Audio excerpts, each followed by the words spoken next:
No, no estás entendiendo mal, tampoco estás aprendiendo mal y tampoco viniste a este podcast a querer entender a primera a un autor. Y si no te la enseñaron, esta va a ser una entrada para que habites otro tipo de método de estudio. Estudiar no es memorizar, estudiar es deformar la palabra de los autores hasta volverlo tuyo. Y eso lo vamos a hacer hoy con Gilles Deleuze. Sí, con Deleuze. Una máquina para pensar distinto. Deleuze no era un autor más, no era un pensador más, era un filósofo contemporáneo que vivió en 1925 hasta 1995.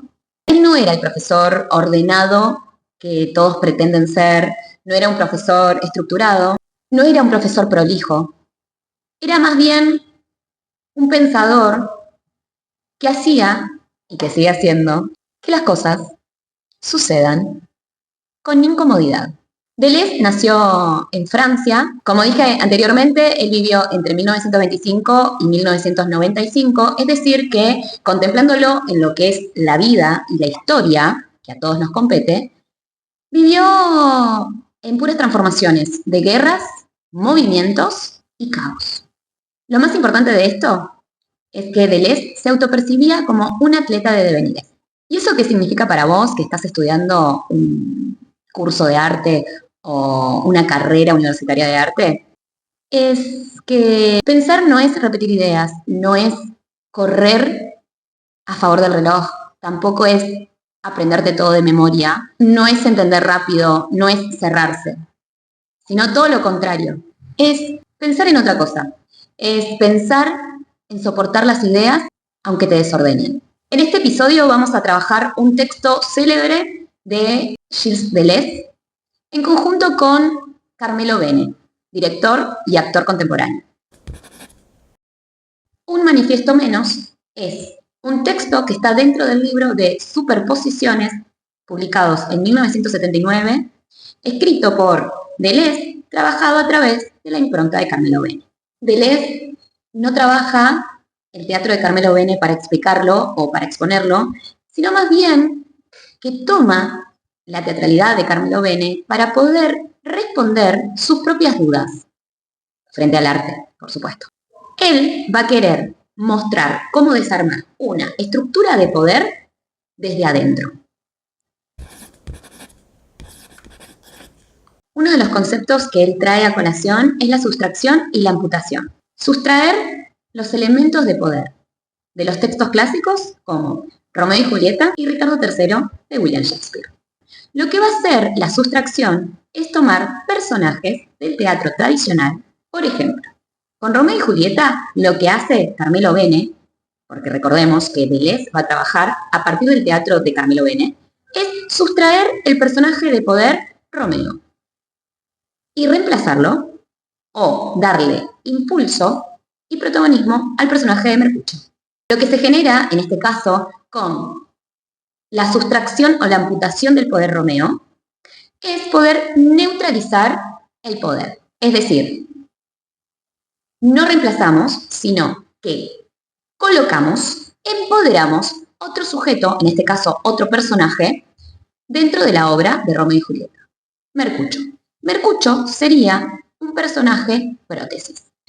Esta prótesis, que en este caso es el personaje de Mercucho, hace que se despierten nuevas virtualidades. Es decir, cuando nosotros amputamos o sustraemos un elemento de poder, sea en el texto, sea en los personajes, sea en el escenario, sea en el lenguaje o en los gestos, lo que hace es implementar una prótesis, que es darle vigencia, en este caso, al personaje de Mercucho, y realizar una nueva obra. Otro de los puntos muy importantes para Deleuze es gestionar el rol del operador.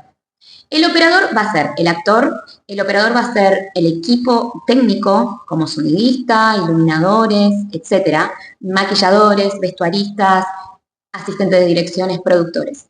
Todos ellos que nosotros sabemos dividirlos, él en el teatro de Carmelo Bene, o bien dicho, con el teatro, mediante el teatro de Carmelo Bene, va a registrar que todos estos roles separados ya no van a ser roles separados, van a ser un conjunto, una colectividad llamada operadores. A su vez, la generación de este rol de operador, de este rol colectivo, hace que la construcción de personajes sean dentro de la escena misma. Entonces, Deleuze nos va a hablar sobre el teatro de la experimentación. El teatro de la experimentación genera que los distintos operadores trabajen en pos a un teatro performático aquí y ahora, que genera arte en ese momento que está sucediendo. Por eso es que el teatro, en este caso, con Deleuze, es intempestivo. Es decir, intempestivo quiere decir que no hay tiempo definido. Hoy habíamos hablado sobre lo que es la neutralización del poder.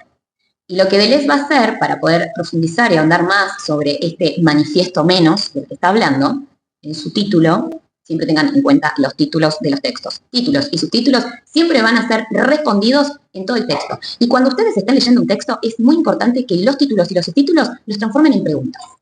Entonces, como el texto de Deleuze se llama Un manifiesto menos, vamos a preguntarnos qué quiere decir él con un manifiesto menos. Y todo lo que nosotros estamos desglosando está siendo respondido. Él va a hablar en primera instancia, como habíamos dicho hoy, sobre la neutralización del poder. Y va a diferenciar el arte por mayor y por menor. El arte mayor, o lo que él conoce, o lo que nos da a conocer como arte mayor, está en relación a lo que es la historia con H mayúscula. Está en relación al sistema que envuelve el arte. Ese sistema es la cultura, ¿sí? El arte mayor está aprobado por una serie de sujetos y grupos elitistas que van a decidir qué es arte y qué no es arte. Dentro de lo que es el sistema existe el arte mayor. El arte menor, en cambio, como habíamos dicho antes, esta palabra maravillosa de intempestivo, es un tipo de arte que no tiene tiempo, ¿sí? Que puede estar a destiempo o entretiempo. Ese entretiempo, Deleuze lo va a definir como un devenir. El arte menor no pertenece a la historia, el arte menor genera movimiento y el arte menor no pertenece a lo que es el sistema cultural. Al contrario, lo transforma. Si bien esto existe y el arte menor aparece constantemente, al dejar de moverse y empezar a pertenecer a lo que es el sistema cultural, el arte menor se transforma en mayor. Deleuze va a hablar de lo que es el proceso de minoración.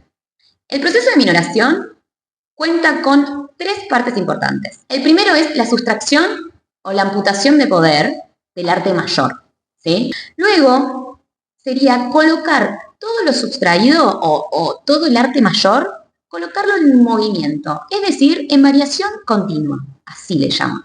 Variación continua es esta sustracción y este empoderamiento de lo menor, subirlo y elevarlo y moverlo constantemente. Ese es el tercer punto. Minorar, poner todo a menor, sustrayendo, como dije anteriormente, y también agregarle prótesis. Entonces, él va a trabajar dos puntos principales para lo que es la construcción de una obra de teatro. El lenguaje y el gesto. Entonces, ustedes se preguntan cómo minoro el lenguaje o cómo minoro el gesto, ¿sí? En una obra de teatro. Lo que va a plantear él respecto al proceso de minoración en el lenguaje es que la lengua es común a todos. Todos tenemos una lengua, como nosotros hemos aprendido con Saussure, que pronto vamos a hablar de él. Es que la lengua es universal y es social, ¿sí? Hay distintas lenguas. Es un sistema. Y como sistema es perfecto. Perfecto, ¿sí? Ahora, al ser un sistema, como dijimos anteriormente con el sistema cultural, la lengua, al ser un sistema, produce lo que es que gente elitista elija y decida qué es lengua y qué no es lengua. ¿Qué plantea Deleuze frente a esto? El tartamudeo. Es decir, ser extranjero en nuestra propia lengua. Por supuesto que él no habla de tartamudeo en cuanto a situación biológica, sino que habla del tartamudeo de hacer que el lenguaje devenga. ¿Devenga qué? Devenga sintaxis, devenga fonemas, devenga nuevos interrogantes. Mejorar, ser nuevo, transformar, estar en movimiento. Variación continua. Poner al lenguaje en variación continua. A su vez, aparte del lenguaje, Otra cosa que toma es el tema del gesto, ¿sí? Del cuerpo. Entonces, nos habla de lo que es la afasia y el impedimento. También, la afasia no en relación a lo biológico, sino que está en relación a algo que transforma y se transforma y genera movimiento a partir de la lengua y del lenguaje que uno intenta desconstruir o deformar. Ser extranjero también en el movimiento. Impedirse el movimiento. Buscar estrategia. Otro de los puntos que trabaja Deleuze en su texto, explica y teoriza, es el tema del devenir mujer. ¿Qué es el devenir mujer en el contexto de la minoría? El devenir mujer en el contexto de la minoría no quiere decir minoría por cantidad, sino que quiere decir minoría dentro de lo que es el campo social que habita el devenir mujer, el devenir niño, el devenir anciano, ¿sí? Como minorías dentro de una sociedad frente a un mayor, a un devenir mayor, a un arte mayor, a un sistema mayor contemplado con la hegemonía y lo impuesto, que es, por ejemplo, ese hombre blanco, cristiano, hegemónico, que tiene el poder dentro de lo que es el sistema. No nos olvidemos el contexto. Francia, casi 1980.